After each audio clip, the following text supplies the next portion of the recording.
You've lost your original heart and purpose. Instead, you do things that get you attention and views, or even some revenue.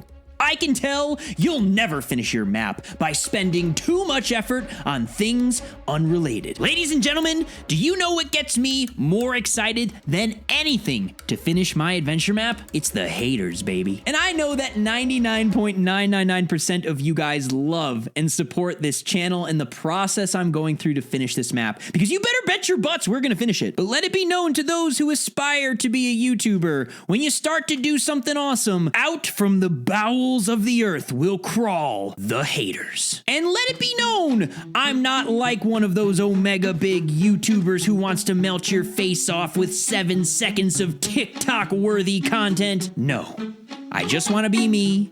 I want to do what I love at the pace that I can. And those who think otherwise of me, well, this one's for you. Confidence is all you need, or at least that's what they all told me. Don't let them see you break or bleed. Don't let them see what makes you weak. They said it since I was so young. Someday a man you will become. But confidence is a facade. It's just a mask that you put on. What if I could shatter this charade I've known? What if I could finally let my true self show? What if I could right the wrongs that I had done? What if I could be loved for what I had become?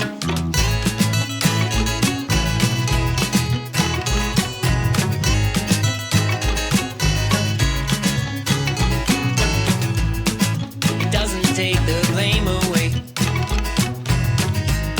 when you do exactly what they say. But hiding hurts more in the end, when all you do is play pretend. What if I could shatter this charade I've known? What if I could finally let my true self show? What if I right the wrongs that I had done? What if I could be loved for what I had become?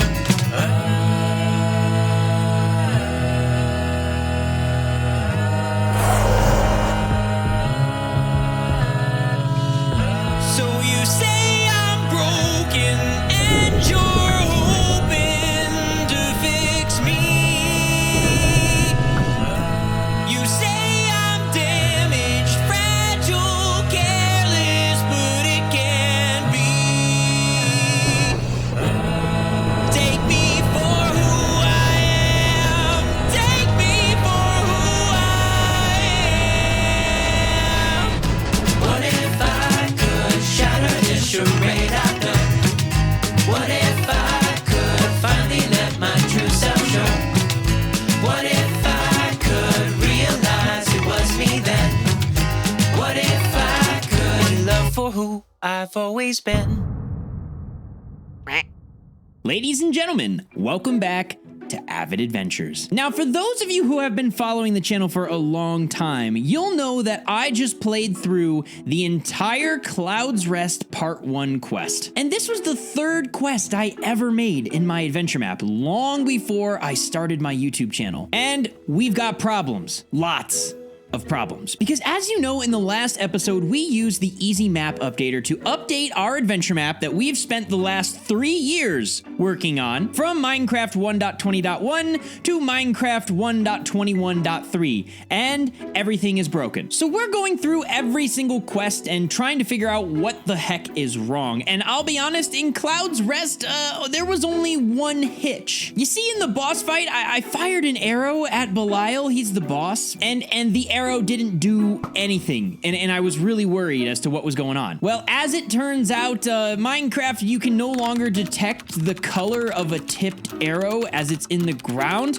as far as I can tell. So I had to make some changes to the predicate in order to detect when the bolt of the gods is in the ground, and once I made those changes, everything worked correctly. At the end of the quest, I got all my loot, and I thought to myself, wow, I'm out of the woods. This is amazing. Everything is working really well. Yeah, I wish. What I discovered is on the level of catastrophically wrong for the adventure map. Because you see, the Belial's feather I got from the quest, as well as any Belial's feather that you get in the area, they can't be traded with the traders. There's just some kind of NBT incompatibility. And if I were to make the assumption, I would guess that every single custom item trade on this server is currently completely and utterly broken. And unfortunately, it didn't end there, because I said to myself, okay, I'll just, steal a sky pass from the hopper down here like I normally do. And I went to throw the sky pass down here on the red carpet, which then allows me to take this balloon down to the city of Last Hope, and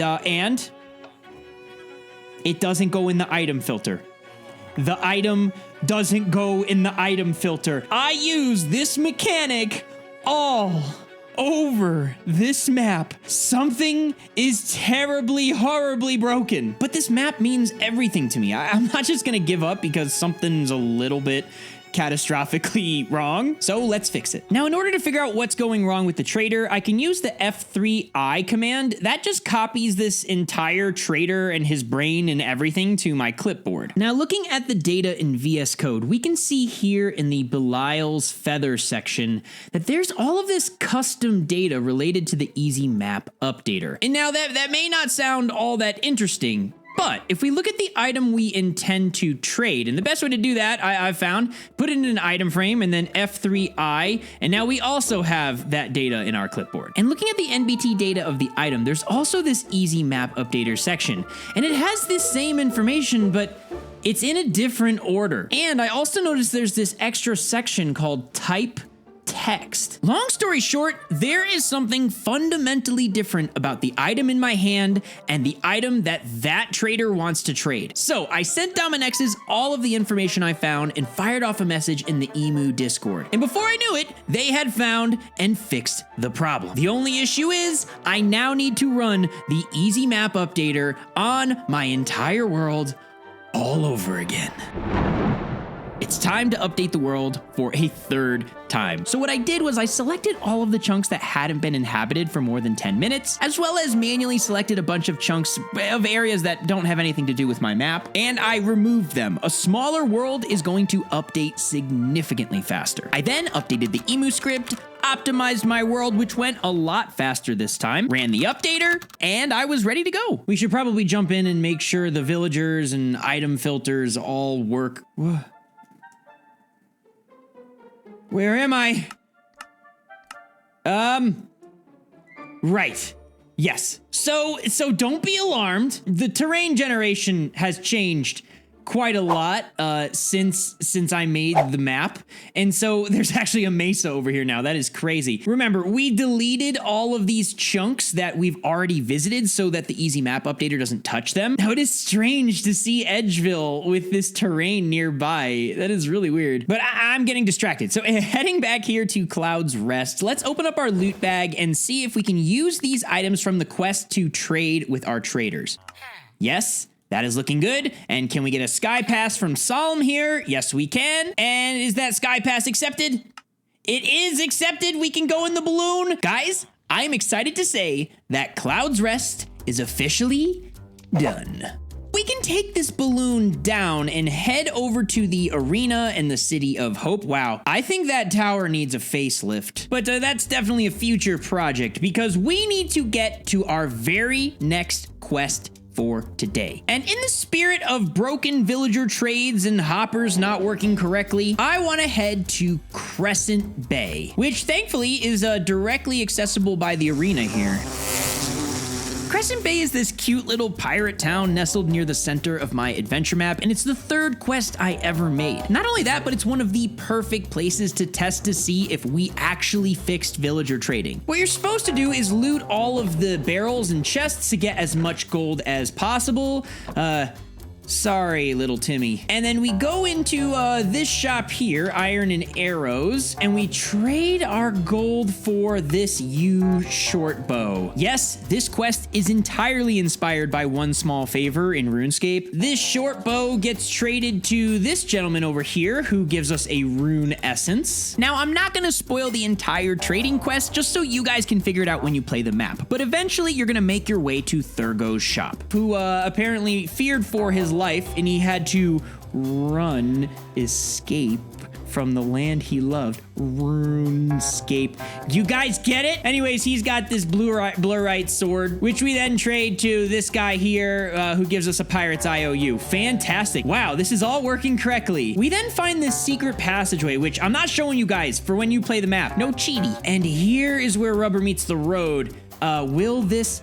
Yes, yes, yes, yes, that's everything. The item filters are fixed. The traders are fixed. Everything is working as normal. And you know what? Since we're in this quest, I guess we might as well just test it, right? Crescent Bay was the third quest that I created on this server. And my hope with it was to test the player's ability with a bow, as well as their parkour skills. And there's actually a secret. If you just crouch, you have to go very slowly, but this secret is worth it, I promise. Bring it around and down, and we're in this secret room, and this sign that just when you step on this pressure plate, a chest appeared somewhere else in the dungeon. And of course, now we have to go all the way back. All right, so like I mentioned, this is a parkour bow dungeon, which means there are different things that we need to shoot, which then open up different slime block jumps and allow us to get to different sections of this area. Now, not only is there slime, but there is also honey parkour and my patented cannon, parkour, which is kind of working. Yeah.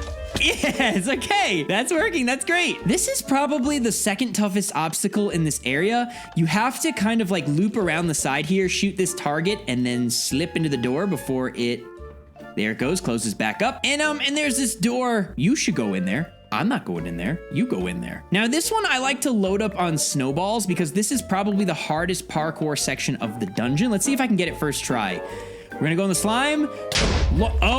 Okay. Wow, that really slammed me into the ceiling. Oh my gosh. Why does that slam me so high? All right, so I edited the cannon so that it doesn't quite launch the player as much.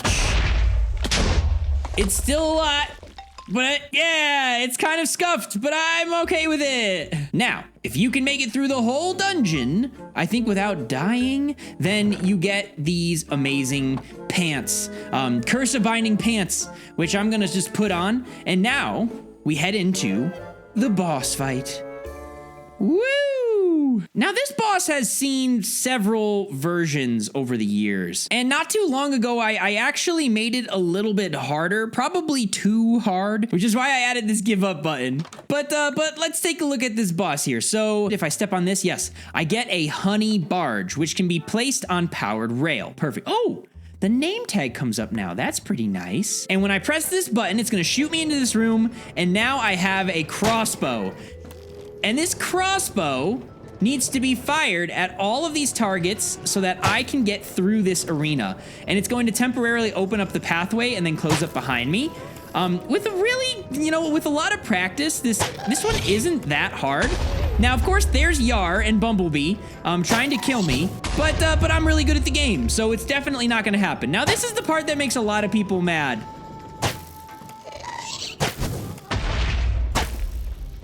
Excellent, perfect timing. Okay, so now we're safe, and we need to shoot these cannons down at Bumblebee. Each one of these spots here will fire a cannon, and we're kind of gonna snake our way through. Now, the nice part is, that's Bumblebee right there, that little particle wisp. So all we should have to do is wait for Bumblebee to get underneath one of these cannons, like this one.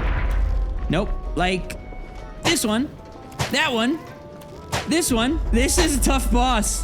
Okay, I see what people have been saying now. You know, in theory, in concept, this makes a lot of sense as a boss.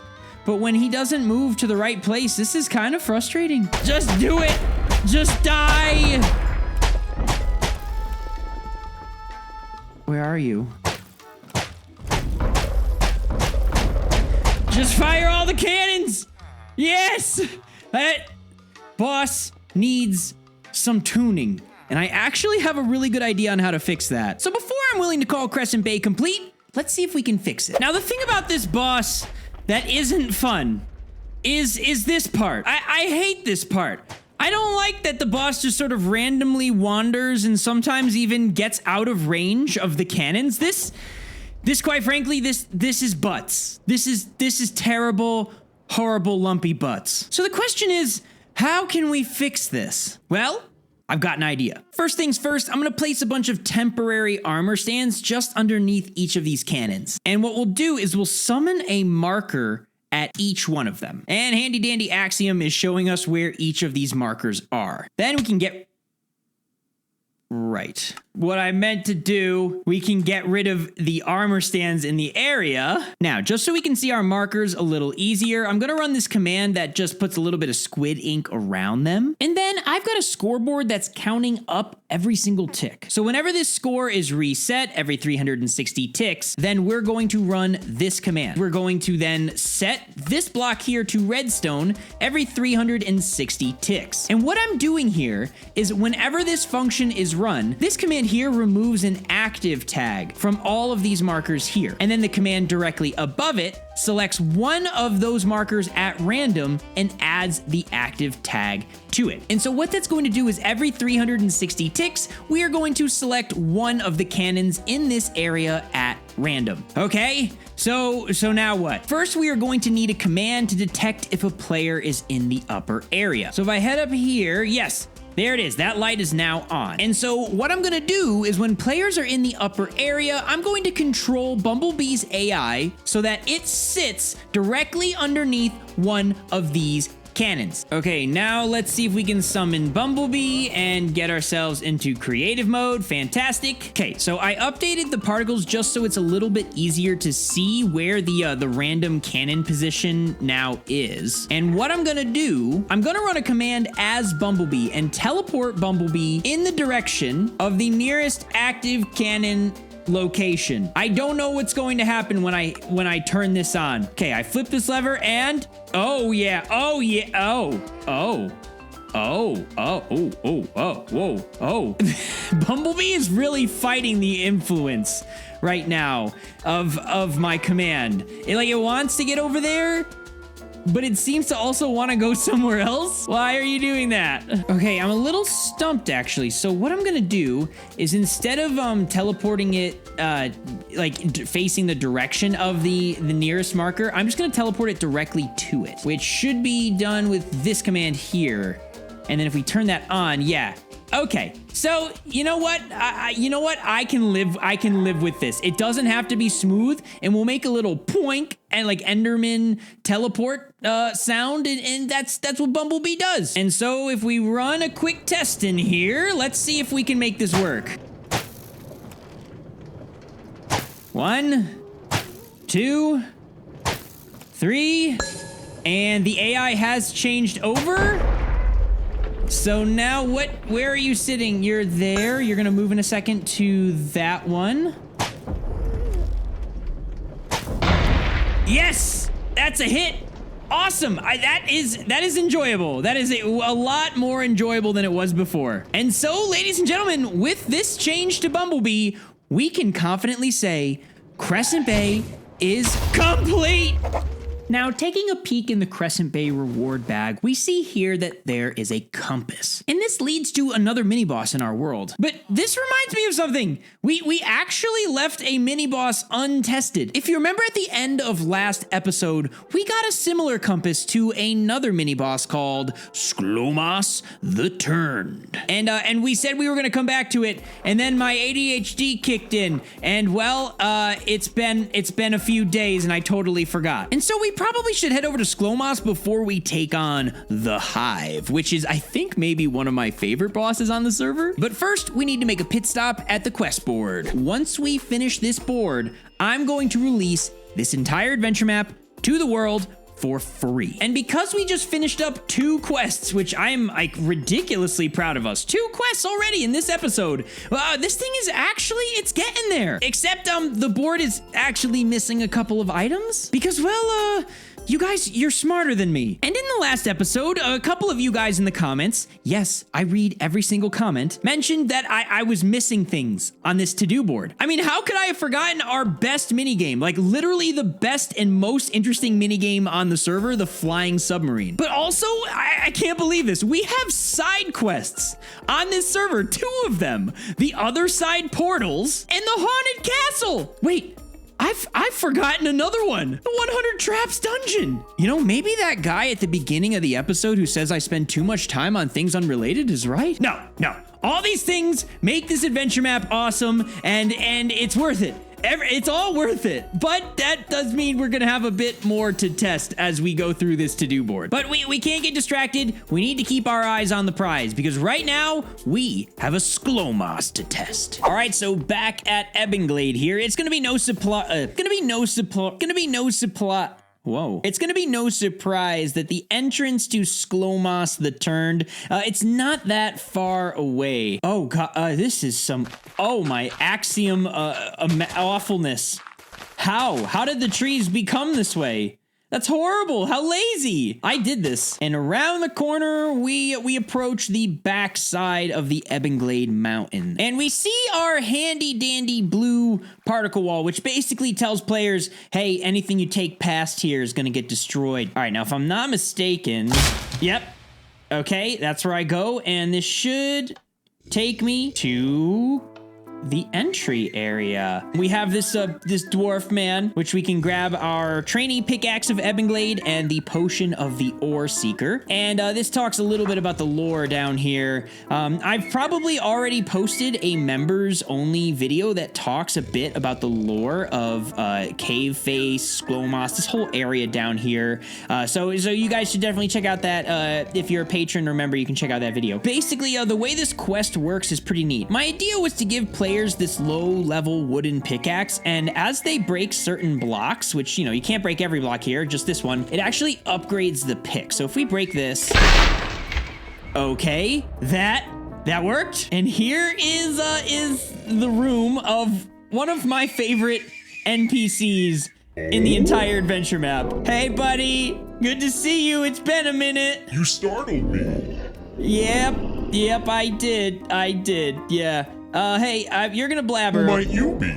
Yeah, you know me. So K-Face is kind of a little chatty Cathy, and he's basically just gonna talk about his story, but all around this arena are these little pockets of loot that players can pick up and gear up for the next area. I'm a little nervous to get back. Yes? Yeah, I get it. Good stuff. I got better at parkour since I made all. Oh, okay. I apparently not. And I think this is, if we break this iron block here, this should upgrade our pick one more level. Yes, now we have an iron pick.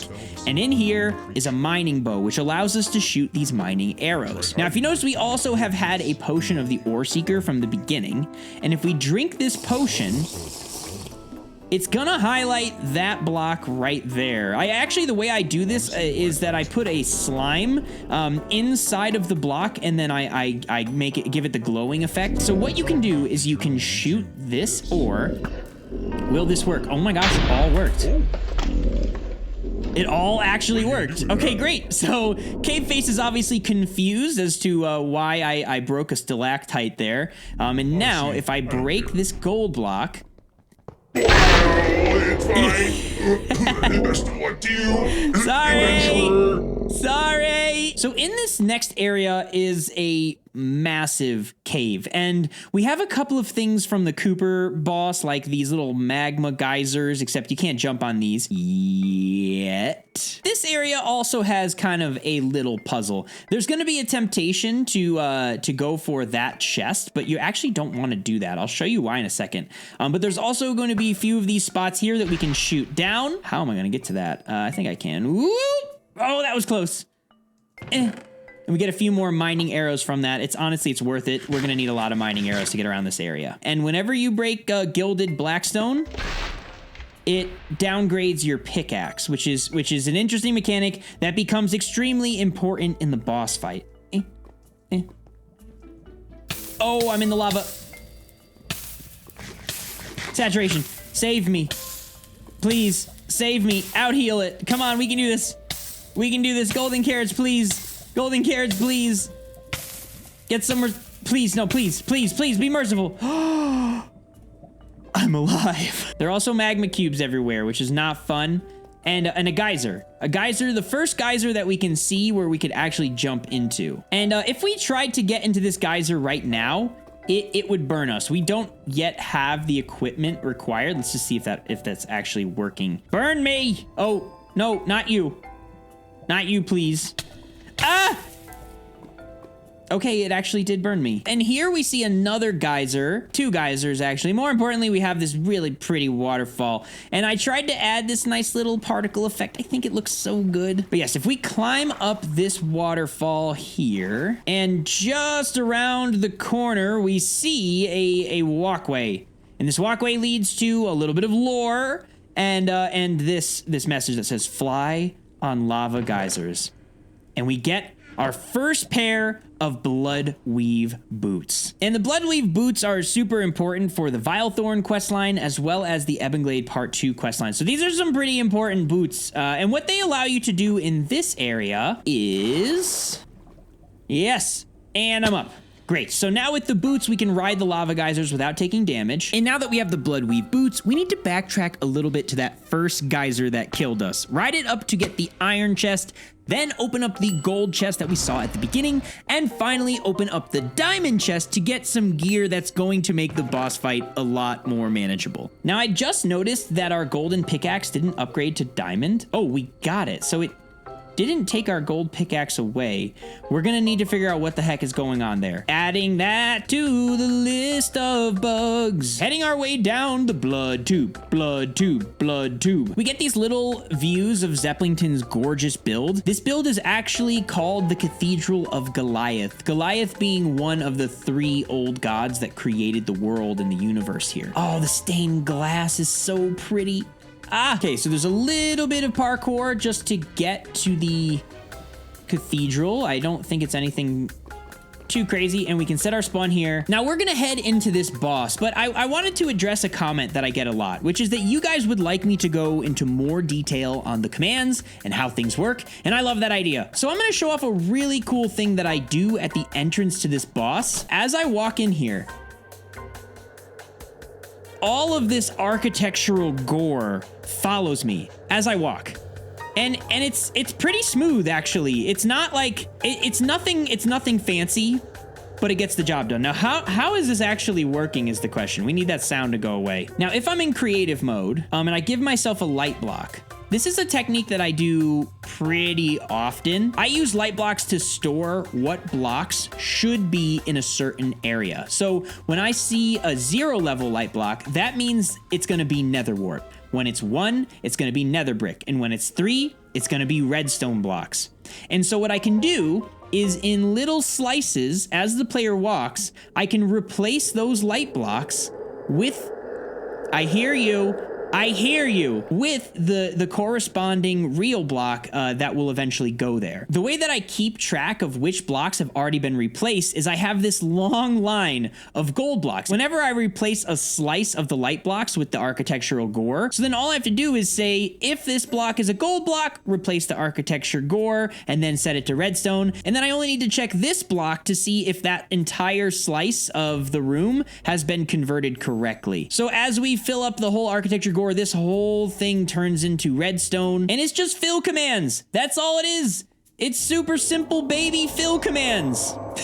Now, I imagine we're gonna have some funkiness with fresh animations again. You're not my son. Yeah, sorta, maybe not. Maybe we will. We'll see. But this is Sklomas. And if you guys remember from last episode, this is Nodak's dad. He met an unfortunate end down here, trapped by Olm and forced to protect the Cathedral of Goliath until the end of his days. Now, he's going to begin the fight. What happens is Sklomas uses these walls of fire to kind of section off parts of the arena. And then there are these little fire walls, these tiny little ones that you can jump over. Now, we learned this mechanic as we made our way through the dungeon, that we should... Is this not working? Is this broken? This feels quite broken. Why? Oh, I got it. It's just really touchy. I think we may have found our first 1.21 bug. But at least the geysers are working correctly, which is fantastic. And we need to be careful because there are creeper spawners here. We're gonna open this up and grab a few more things like the Potion of the Ore Seeker, which we do have several of. And we're gonna shoot this chandelier up here, which should then drop it on our guy and deal damage. I love dropping chandeliers on people. Now, the nice thing is we actually already have an Ore Seeker potion from before, so we can use that to then drop this same chandelier on Sklomas again. And now he's in his third phase. His third phase should throw up a bunch of healing orbs. Here they are, here they are, here they are. Yes, okay. Take them out. This is your last chance to run. That should be all of them, which means he won't get any health back, so now he's one chandelier drop away from dying. All right, please, please let this be it. Okay, he's moved, he's here. Please die. Your death is now. Yes! I know not what's happened to my son Nodak, but promise me if you find him, tell him I'm proud of him. Okay, I'll tell him. It's been so long. Yeah, I think it's time for you to go. Thank you. Goodbye. Yeah, we won! Okay, so I have a couple things on my list that we can improve, and I'm gonna go fix those right now. Now, I managed to find the problem with the pickaxes not being replaced in the section before the boss. It was just some really bad code. And as for fixing the problem with the blocks not breaking in the boss fight, I ended up expanding the entity break range for all of the pickaxes that you're given during the fight. This is a feature I didn't actually have access to in 1.20.1. And the second thing I found out was the way I was detecting what block the player's pickaxe could break. It just doesn't really work that way anymore. So I ended up using custom data, and oh my gosh, this is 1,000 times smoother than it ever was before. It's working so well. And so with these extremely important improvements to the boss, we can say that Sklomas the Turned is officially complete. So we can finally mark that off of our wall. And we are not done today. In fact, guys, I have an insanely omega gigantic surprise for you. Boop. Avid Adventures is deployed as a server yet again. If you guys couldn't tell, I was doing all of those map changes on a local single player copy, but I need to bring on an exceptionally amazing builder to help me out with the next segment of today's video. Now, I'm sure you guys can probably guess who that exceptional builder is. It's one of my very good best friends who I've brought on the server a million times. Zepp, I'm being attacked. Hey, hi there. It's Zeppelington. Hey, Watch out. can I'll you protect you. Can you kill him, please? Just thank Sure. you. I'm very brave. Ow, I'm nearly dead. I'm nearly dead. Don't worry. I'm dead. Oh, no. I'm back I'm by your cathedral now. Are we going inside? Oh, we could. Maybe, is that a good idea? Should we go inside? Doesn't sound like a good idea. You saw what I did to it, right? I did. It's not still like that, is it? Go on. You gotta go see it. Okay. Oh my word. I'm so sorry. It just, What a mess. it called to me. We can clean it Took up. 8 hours. Look, here, let's get back. We'll clean it up here. See, look, it all goes away. All right, let's head back to the main area and talk about what we're working on today. We have a build, or I guess I should say you have a build that you've been working on for how long now? Oh, about 6 or 7 months. It's kind of my bad for saying, hey, Zepp, can you work on this thing? And then disappearing for about 6 or 7 months. So I think what's going to be fun today is we're going to go on site, we'll build it, we'll run through it and talk about it even more and gush about how amazing it is. And then, we're just going to have fun today. All right, let's go. Now this is a canvas. It is. Oh man. Oh, I can't wait. I remember when we picked out this terrain like 6 months ago, it took me forever to find a field like this. And then you have like this whole like mountainous jungle range behind it. You told me that you wanted a city, but that it has been ruined for thousands of years, right? Mm-hmm. Yeah. I took my old city buildings, which were designed to look old in the first place, and I started chipping away at them and roughing them up a bit and weathering them, eroding them, twisting them, breaking them, smashing all the windows. And I think you're going to like the result. And you can still climb the stairs in each of them all the way to the top. What? That's so Well, most cool. of them. What? That's awesome. You want to get building? Sure, let's All go. right, let's do it. So I guess it's time. As if the calloused glances were any indication that I'm losing my mind. And now the sky is falling all around me. Head is pounding, storm is coming, and I feel like I am drowning.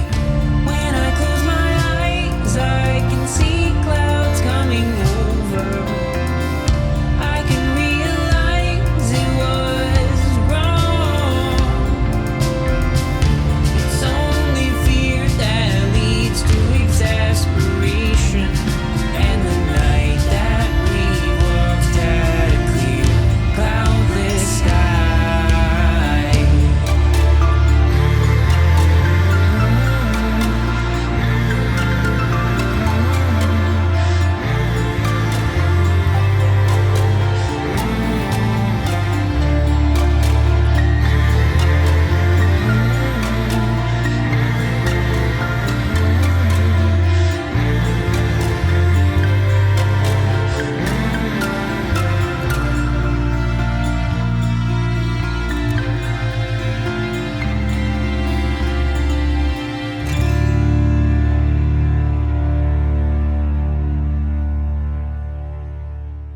Zepplington. Hi. Hey, it's amazing. Oh, hi there. It's amazing. Did you like it? Show me around. I love it already from the outside, but I just, Okay.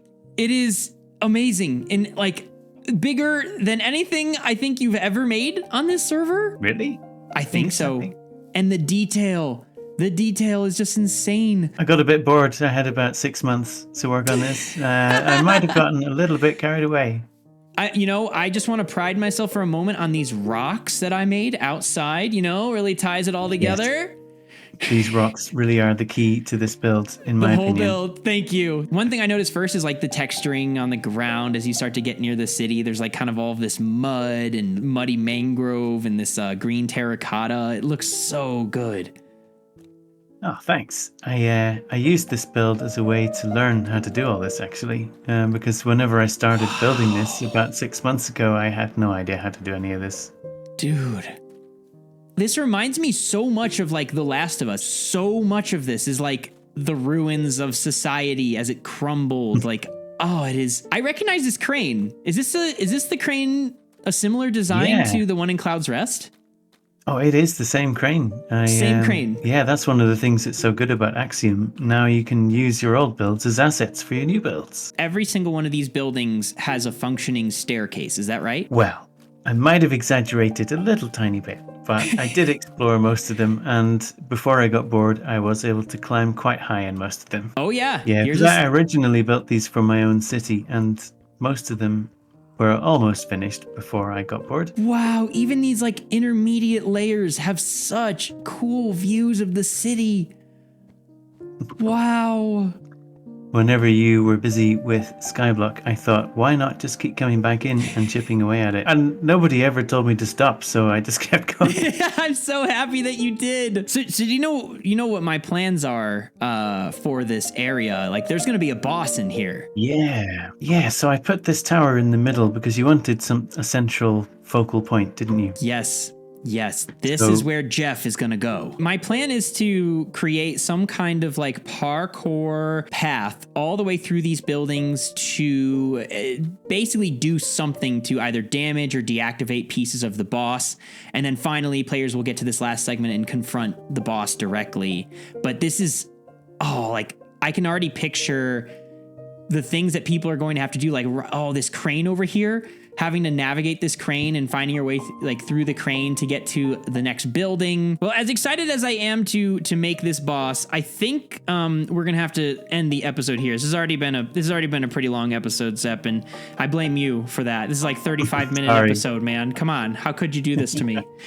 Oh no, I made your episode longer. Everyone will be so disappointed. They'll be so mad. Everyone in the comments right now, tell us how disappointed you are in Zeppelington for making this episode so long. I'm kidding. Stop it. It's fine. Yeah, I'd say in the next episode, we should turn this into a parkour, I don't know, route map with different things to go to and monsters, zombie spawners and make this like a hostile labyrinth. That sounds like a lot of fun. Cool. All right, guys. Well, I guess we'll have to do that in the next episode, which right now things are coming out every week. I'm not going to promise I'll do everything every week. But anyways, I'll see you on the next one. Bye. Say bye to Zeppelington. Bye. Bye. See you. Bye.